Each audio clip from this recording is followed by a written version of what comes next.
கண்ணை திறந்த உடனே நிம்மதியான விடியல் வர்றதோ இல்லையோ, நேற்று விட்ட அதே கவலை உன்னை வந்து ஒட்டிக்குதா? இன்னைக்கு இந்த பணத்தை எப்படி திரட்ட போகிறோம், அந்த மனுஷன் கேட்டா என்ன பதில் சொல்ல போகிறோங்கிற பயம் உன் வயிற்ற கலக்குதா?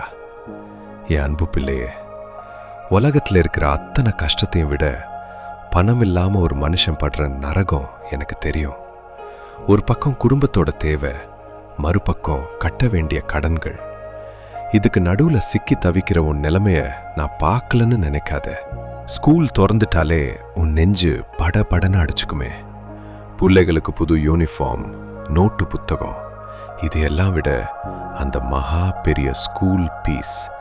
மற்ற பசங்க முன்னாடி உன் பிள்ளைங்க தலை குனிஞ்சு நின்றுடக்கூடாதுன்னு நீ படுற அந்த பாடு எனக்கு தெரியும். அப்பா எனக்கு இது வேணும்னு உன் பிள்ளைங்க ஆசையாக கேட்கும்போது உன் பாக்கெட் காலியாக இருக்கிறத நினச்சி நீ உள்ளுக்குள்ளேயே ரணமாக துடிக்கிறியே. அந்த பிள்ளைகளை பெத்தவன் நீ மட்டும் இல்லை, அவங்கள உருவாக்கின தகப்பன் நான். உன் பிள்ளைகளோட படிப்பு செலவுக்கு தேவையான வழிகளை நான் உனக்கு திறந்து கொடுப்பேன். எங்கேருந்து பணம் வரும்னு நீ கலங்காத. எதிர்பாராத இடத்துல இருந்து உதவியை நான் அனுப்புவேன். பண கஷ்டம் ஒரு பக்கம்னா, இன்னொரு திடீர்னு வர இந்த உடல் நலக்குறைவு. ஆஸ்பத்திரிக்கு போனால் ஆயிரக்கணக்கில் செலவாகுமேன்னு பயந்துக்கிட்டே வலியோடையே நீ வேலைக்கு ஓடுறது எனக்கு தெரியாதா? உனக்கு உடம்பு முடியலன்னா கூட நான் படுத்துட்டா என் குடும்பம் என்ன ஆகும், சாப்பாட்டுக்கு என்ன பண்ணுறதுன்னு நீ யோசிக்கிற அந்த தவிப்பு ரொம்ப வலிமையானது. உன் ஆரோக்கியத்துக்கு நான் பலன் தருவேன். நோய் நொடிகள் உன் கூடாரத்தை அணுகாம நான் காப்பேன். வாசல்ல வந்து நிற்கிற கடன்காரனோட குரல் கேட்குறப்போ உன் வீட்டுக்குள்ளேயே நீ ஒளிஞ்சு நிற்கிற அந்த வேதனை மரணத்தை விட கொடியது. மற்றவங்க முன்னாடி கெத்தா வாழ்ந்த நீ இன்னைக்கு ஒரு சில ஆயிரங்களுக்காக கை கட்டி நிற்கிற நிலைய நான் மாற்றுவேன். ஒருவேளை சாப்பாட்டுக்கு கூட வழி இல்லாமல் நீ தவிச்ச நாட்கள் எனக்கு தெரியும். பசியோடு நீ தூங்கின ராத்திரிகள் எனக்கு தெரியும். ஆனா இனி அப்படி நடக்க விட மாட்டேன். வேதத்துல இஸ்ரவேல் ஜனங்கள் செங்கடல் முன்னாடி நின்னப்போ அவங்க கையில எதுவுமே இல்லை. அவங்க பயத்தை விட்டுட்டு அந்த தண்ணிக்குள்ள அடியை எடுத்து வச்சப்போதான் அந்த மகா பெரிய கடல் ரெண்டா பிளந்தது. ஓ கடன்களோ அப்படிதான். நீ பயந்து முடங்கி கிடந்தா அற்புதம் நடக்காது. என் தகப்பன் வழிகாட்டுவாருங்கிற நம்பிக்கையில நீ உழைக்க தொடங்குற அந்த முதல் அடியில தான் உன் பொருளாதார தடைகள் ரெண்டா பிளக்கும்.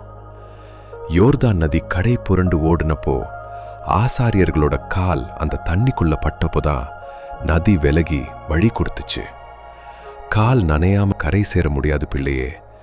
நீ ஒரு சிறு முயற்சி எடு, ஒரு புது வேலையை தேடு. இருக்கிற வேலையை இன்னும் நேர்த்தியா செய். முயற்சி என் கடன், முடித்து கொடுப்பது உன் தகப்பன்னு நீ களத்துல இறங்கு. பஞ்ச காலத்துல கூட அந்த விதவைக்கு என்ன குறையாம நான் பார்த்துக்கிட்ட மாதிரி உன் குடும்பத்தோட குறைகளை நான் நிறைவா மாத்துவேன். பேதுரு கடல் மேல நடந்தான். ஆனா அவன் எப்போ மூழ்க ஆரம்பிச்சான் தெரியுமா? காத்தையும் அந்த பெரிய அலையையும் பார்த்து பயந்தப்போதான். இன்னைக்கு நீயும் அப்படிதான். என் முகத்தை பார்க்கறத விட்டுட்டு உன் கடன் சுமையையும் பணத்தடையையும் பார்த்து பயந்துட்டு இருக்க. அதனால்தான் நீ மூழ்கிற மாதிரி உணர்ற. பிரச்சனையை திரும்பி பார்க்காத, ஆகாயத்து பட்சிகளை பாரு. அவைகளுக்கு தேவையானதை நான் கொடுக்கலையா? அவைகளை விட நீ எனக்கு விசேஷமானவன். உன் ஒவ்வொரு ரூபா தேவையும் எனக்கு தெரியும். உன் கையை நான் இறுக்கமா பிடிச்சிருக்க. நீ அவமானப்பட்டு போக நான் விட மாட்டேன்.